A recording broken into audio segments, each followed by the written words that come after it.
Welcome back to the workshop, everybody. So glad you could be with me here today. Walter here.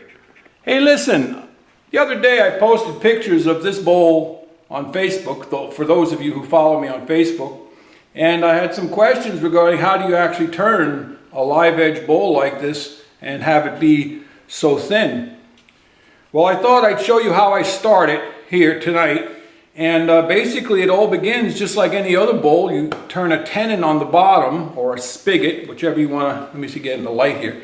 A tenon or a spigot, slightly dovetailed, so you can grab onto it with your chuck. So then you mount the bowl blank in the chuck. It's just the same as any other bowl. So turning it is virtually the same, and you use two basic tools. You use a bowl gouge, just a standard, let's see if I get in the light here, just a standard bowl gouge, whatever grind you prefer, doesn't really matter, and then also some form of a curved scraper. This one started out as a round nose, and I've slowly converted it to this shape to use for the inside of bowls. Okay, and I'm trying the negative rake on it. I'm not sold on that yet, but it could be the tool, I don't know. So that's basically it. Let's get into it. You start your lathe out at the lowest speed. You check, make sure you're trued up like you were when you turned the outside. The outside's turned off just like any other bowl. And then we bring up the speed until you start to feel a little vibration. And you back it down till that vibration goes away. And that's where you start. Now, some people like to start in the middle. Other people like to start out here. In this regard, I like to start out here because I want to separate the bark from the center bark, the outer edge from the center. So I started out here, taking very fine cuts.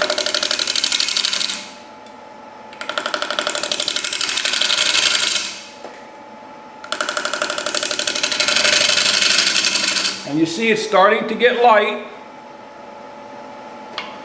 which means you're slowly eliminating the connection to the bark.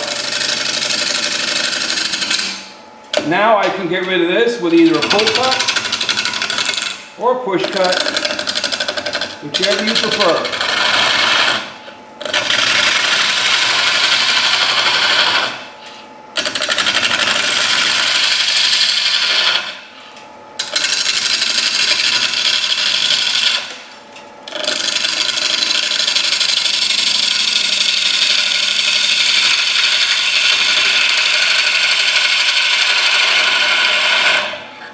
And as I've mentioned before, a lot of times when I'm turning, I like to use my roughing cuts as practice cuts to get my feel of my shape so that every cut is getting better than the one before.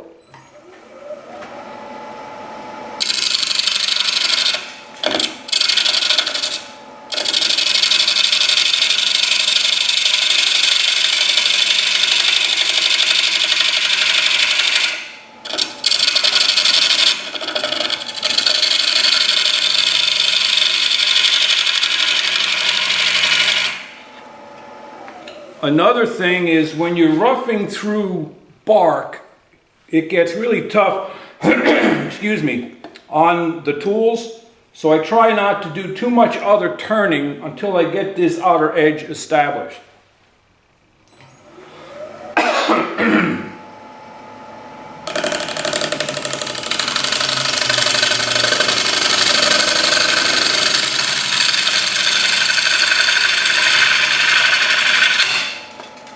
Now the other thing too is if you wanted to do live edge but do a twice turn bowl where you turn it green and then you let it dry and then you return it, that's great, that's up to you. In that case you want to leave it about an inch thick for a 10 to 12 inch bowl so that you have plenty of room for when it dries. But in this instance, because these are more art forms, I like to turn these once to final thickness.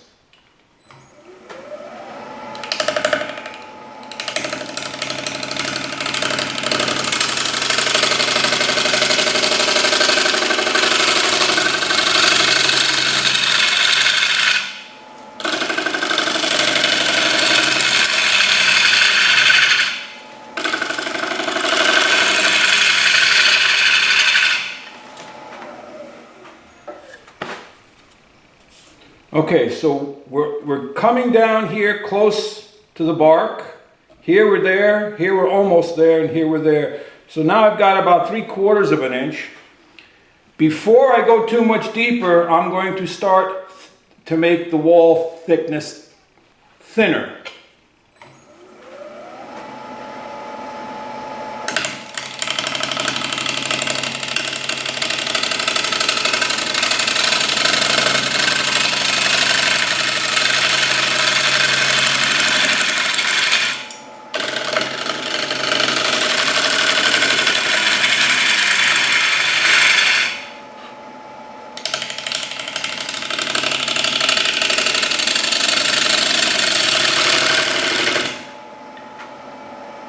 I hope you're able to see that, and I'm not blocking the camera.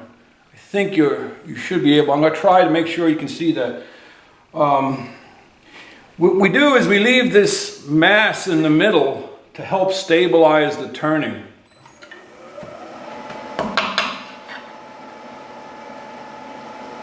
Yeah, you can still see that.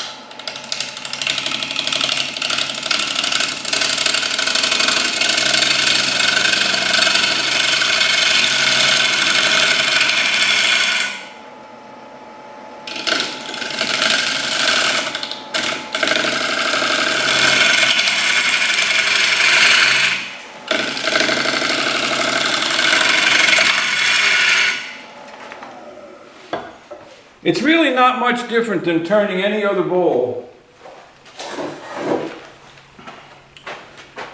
You want to have some sort of thickness caliper. You want to be able to test it out at the top and move your way down. So we're thicker at the bottom. I don't know how much of this bark is going to stay on. Right now we're at 7/16 for thickness. We can go a little further. I'm going to see if I can't pick up the speed a little.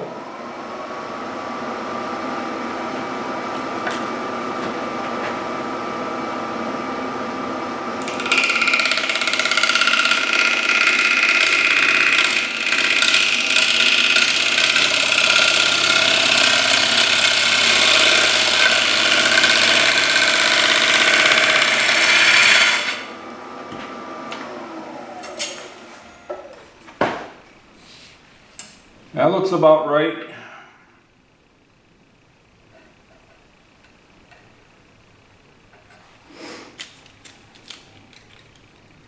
Okay, it's right at about 5/16 at the rim. I'm not going to go too much thinner at the rim at this moment because we want that bark to stay on. You go too thin, it gets real risky. Now, sometimes finding your place after you've left it is kind of difficult, so I go in, let the heel, the bevel rub a little bit, and you find it. And then you reestablish your cut.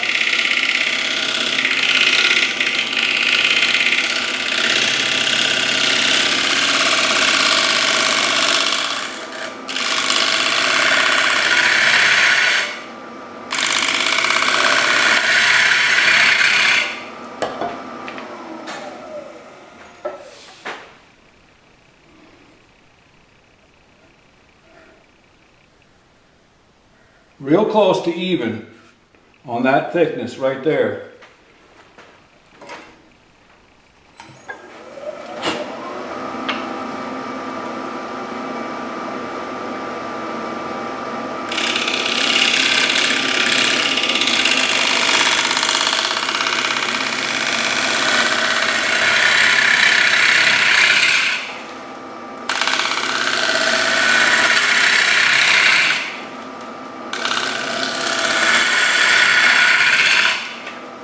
And that's really all there is to it. It's just repeating the same process over and over and over.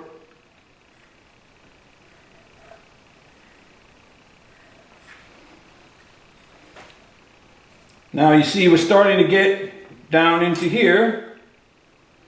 And so at this point I can take a little bit of this mass away.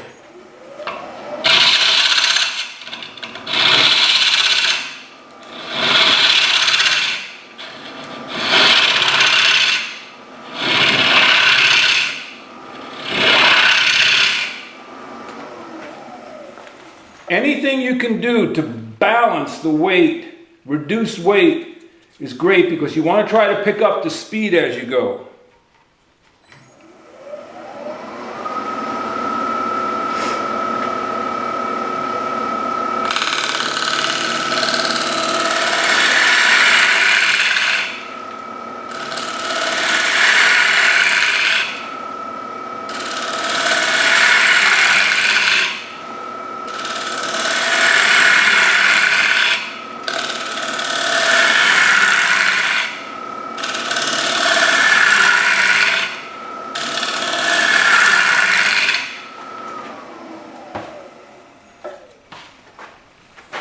Okay, we're down below this rim and we're down below that rim.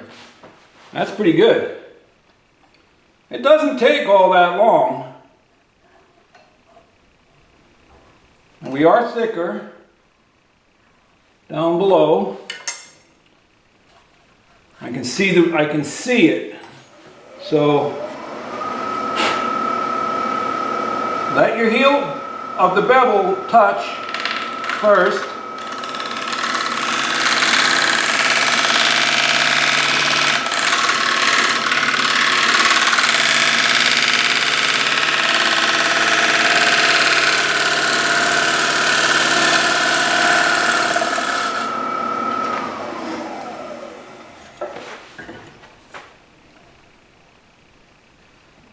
There, that looks really good. That looks really good. How do we measure?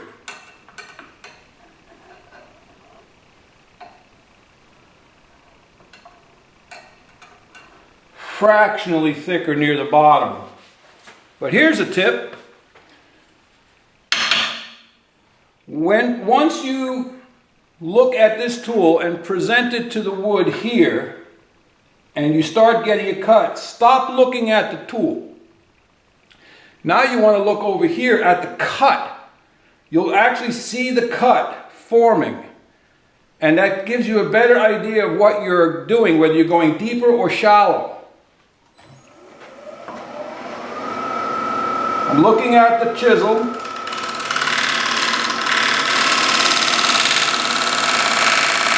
Starting to get a cut. Now I'm looking away.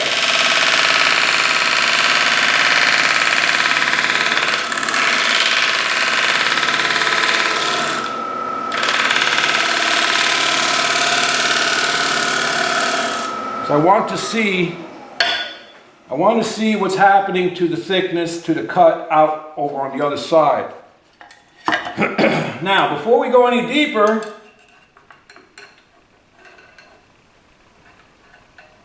that is real close to even.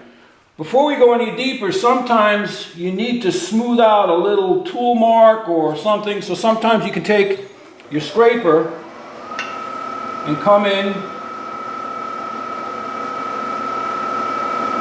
very lightly, ever so lightly. Come in. Okay? And you can get rid of some tool marks. So from this point on, it's just really regular bolt turning. That's all. It's just regular bolt turning.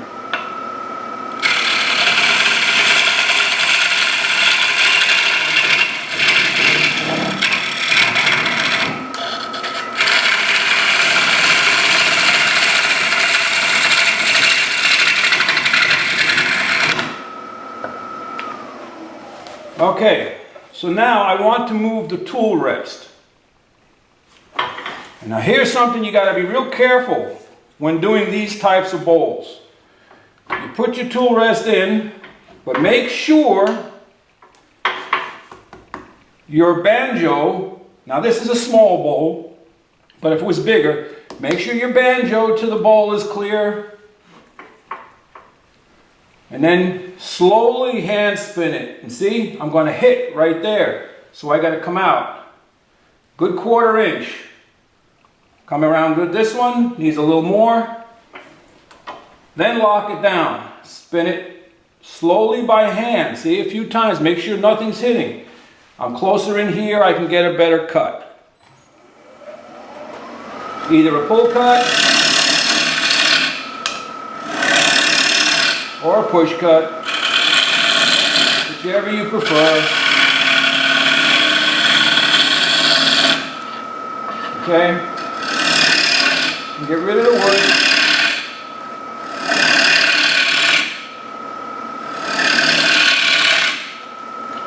Now one thing you got to be careful with these bowls is depth. So you want to find some way, either by using your ruler and your eye, some way of measuring depth. And right now I've got just under 2 inches to there, and the bowl itself is 4 inches, so we've got plenty of wood there. Rinse and repeat.